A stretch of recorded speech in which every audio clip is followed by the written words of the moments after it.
깊은 밤 편안한 잠을 위한 이야기 꿀잠 이야기꾼입니다.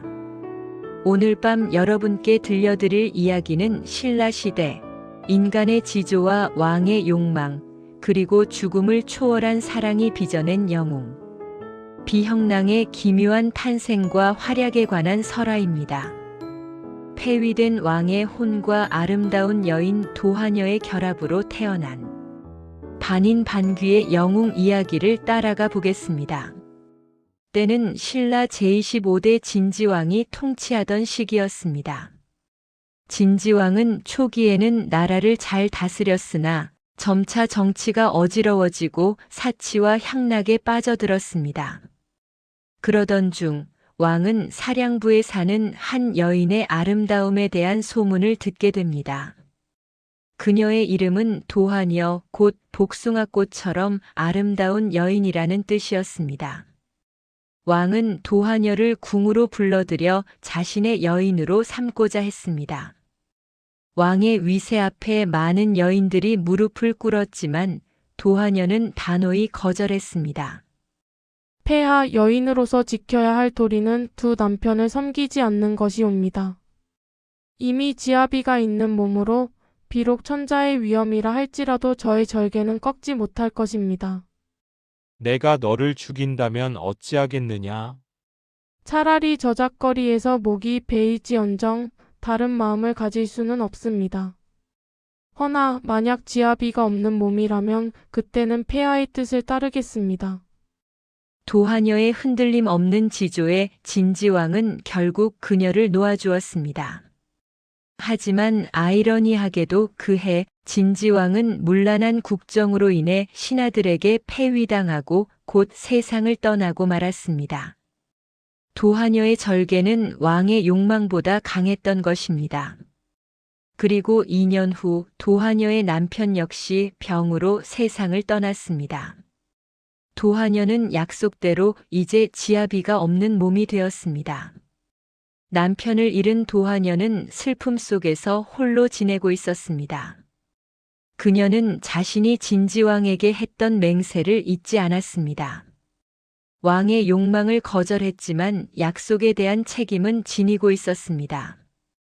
어느 날 밤 방 안에서 도하녀가 잠들어 있을 때였습니다. 갑자기 방 안에 오색 구름이 감싸고 아름다운 향기가 가득 퍼지기 시작했습니다. 그리고 그 속에서 죽은 진지왕의 홀령이 산 사람의 모습으로 나타났습니다. 도하녀여, 나는 진지왕의 혼이다. 그대와의 약속을 지키기 위해 왔다. 이제 그대는 지아비가 없는 몸이니 나를 받아주겠는가? 도하녀는 왕의 홀령이라는 사실에 놀랐지만 지아비가 없는 몸이 되면 왕을 따르겠다고 했던 자신의 굳은 맹세를 기억했습니다. 그녀는 결국 왕의 홀령과 함께 7일 밤낮을 머물렀습니다. 7일이 되자 오색 구름과 왕의 홀령은 홀연히 자취를 감추었습니다. 도하녀는 자신이 왕의 혼과 동침했음을 깨달았습니다. 달이 차고 도하녀가 해산할 때가 되자 천지가 진동했습니다. 그녀는 마침내 사내 아이를 낳았습니다. 이 아이가 바로 비형입니다. 비형은 죽은 왕의 혼과 인간 어머니 사이에서 태어난 반인반귀의 존재였습니다. 그의 출생은 왕족의 피를 이었지만 그 방식은 지극히 기이하고 신비로웠습니다. 그의 비범한 운명은 태어나는 순간부터 정해져 있었습니다. 비형의 이야기는 당시 왕이었던 진평왕의 귀에까지 들어갔습니다. 진평왕은 비형이 선왕 진지왕의 아들임을 알고 그를 궁궐로 불러들여 길렀습니다. 비형은 15세가 되어 집사벼슬을 받았지만 매일 밤 궁궐 월성을 넘어 서쪽 황천강 언덕 위에서 여러 귀신들을 모아 놀았습니다. 그는 이미 인간 세상을 돕는 귀신들의 우두머리가 되어 있었던 것입니다. 진평왕은 비형에게 특별한 임무를 명했습니다. 비형아, 내가 귀신들을 거느리는 힘이 있다 하니 이 서쪽 황천강의 돌을 다듬어 하룻밤 사이에 큰 다리를 놓아보거라. 비형은 왕의 명령을 받들어 귀신들을 지휘했습니다. 밤새도록 돌을 깎고 다듬는 둔탁하고 기이한 소리가 강변을 가득 채웠습니다. 그리고 다음 날 아침 정말로 하룻밤 사이에 거대한 다리가 놓여 있었습니다. 사람들은 이 다리를 귀교라고 불렀습니다. 왕은 비형의 능력에 놀랐고 비형에게 귀신들 중에서 인간 세상에 나와 정치를 도울 만한 충직한 자가 있는지를 물었습니다. 예, 폐하. 길달이라는 귀신이 있사옵니다.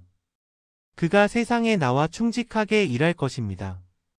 길달은 궁궐에 나와 집사의 벼슬을 받아 임종각간의 양아들이 되었습니다. 길달은 충직하여 인간 세상의 일을 돕는 귀신 관리로 활약했습니다. 길달은 충직했지만 어느 날 문득 여우로 둔갑하여 도망치기 시작했습니다. 그가 인간 세상에 머물 수 없는 본질적인 한계 또는 다른 욕망에 사로잡혔던 것입니다. 길달이 왕실을 배신하고 달아나자 진평왕은 비형에게 길달을 붙잡아 죽일 것을 명했습니다. 비형은 귀신들을 시켜 도망치는 길달을 순식간에 붙잡아 죽였습니다. 이 사건을 통해 귀신들은 비형랑의 이름만 들어도 무서워 도망치는 존재가 되었습니다. 백성들은 비형랑의 초월적인 힘을 찬양하며 노래를 지어 불렀습니다.